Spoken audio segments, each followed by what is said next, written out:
Ayun, Hello, what's up? Have a good day po. yung pang-kuryente Yun, no, ano, na-assemble na ng palaka. magtito yung Ayun. electric fishing. Ayan mga Na-assemble. kagapay, na nasayang lang ang pagod nila sa mga asola na una nun. Dahil may pesti pala,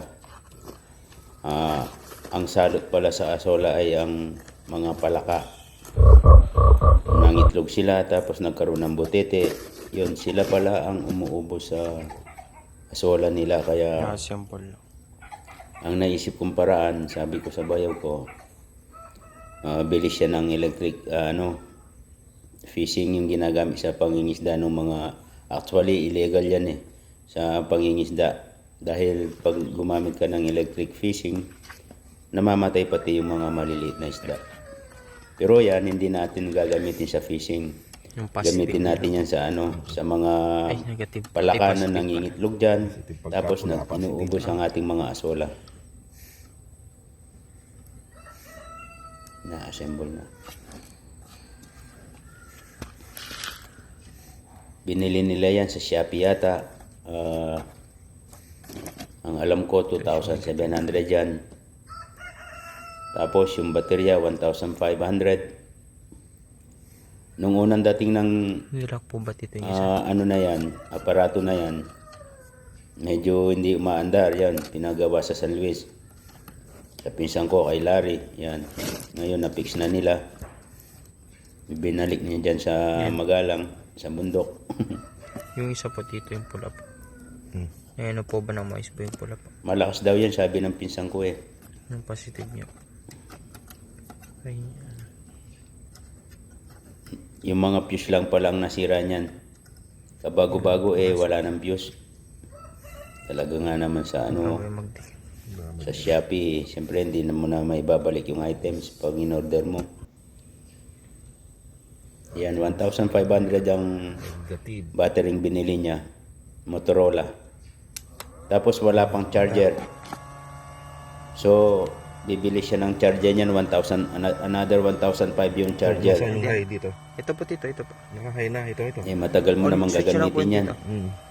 Tapos, Kasi ewan ko sa ito po mga yung ibang hydro quota ng asola kung napapansin nila yung May, Switch na po kinakain natin. pala ng palaka. Hindi mo nababasa yung Ang Ay, mga high, asola. ay po yung high po sa Lalo na yung mga butete, pag lumaki na, Tawakan ko dito. pag nawawala na yung buntot, papunta na sa palaka, malakas na kumain ng asola. Ayun. Naman ako. Sabi ng bayaw ko, Kaso na. nakikita daw niya, akala niya kung anong gumagalaw sa asola noon.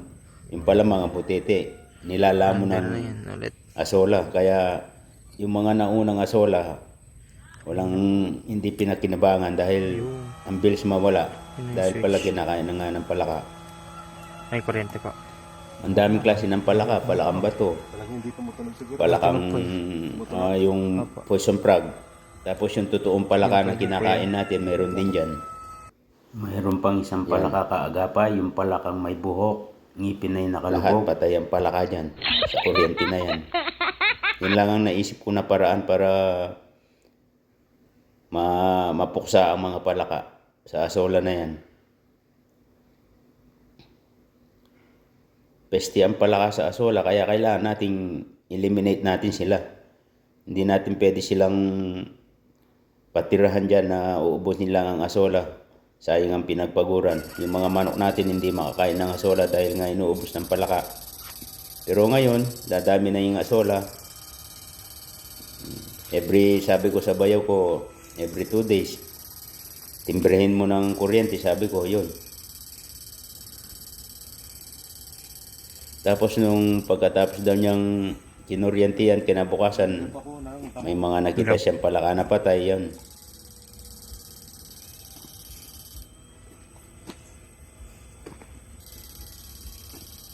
Kaya kailangan natin eliminate ang mga palaka kasi peste nga sa Yun, pero hindi pa sila mamamatay. sa production ng asola. Hindi ka makakapagparami ng asola pag maraming palaka.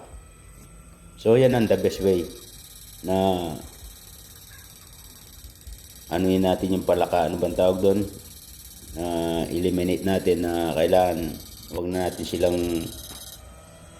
Hayaang dumami dyan dahil walang mangyayari sa ating asola. Baka may namatay. So, I think this is the best way Diyan po sa gilid yan, Tito. para mapuksa Diyan ang po sa mga gilid, palaka. sarap niya po. Diyan po sa gilid po. May nagano po dyan. Yan. Palagay ko makakarami na sila ng ano niyan, ng asola, mapaparami na nila yan. Hindi kasi pinagkikinabangan eh.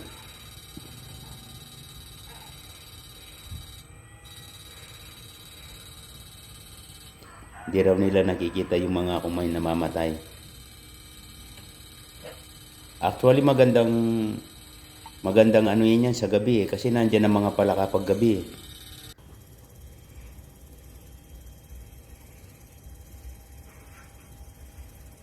Wala nang mabubuhay na palaka dyan. Basta nandyan ang palakan ako, maninigas yan. Sabi nga ni Lucky, ayun, nanigas, sabi niya.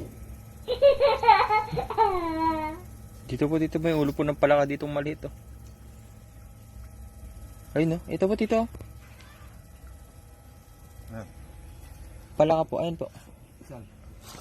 Yan po, ayan po, ayan po, ayan po, ayan po, ayan po, ayun, namatay. Nanigas na po. Ay, dyan po, meron. Nanigas po eh. Umiibabaw po.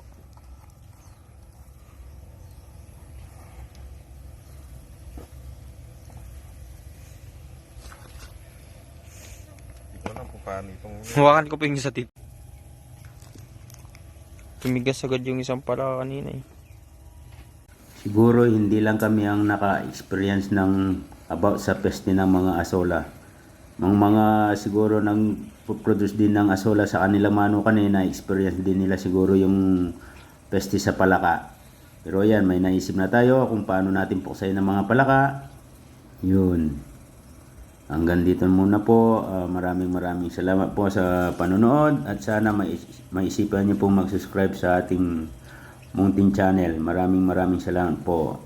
God bless Philippines. Bye for now. Wala nang gumagalaw.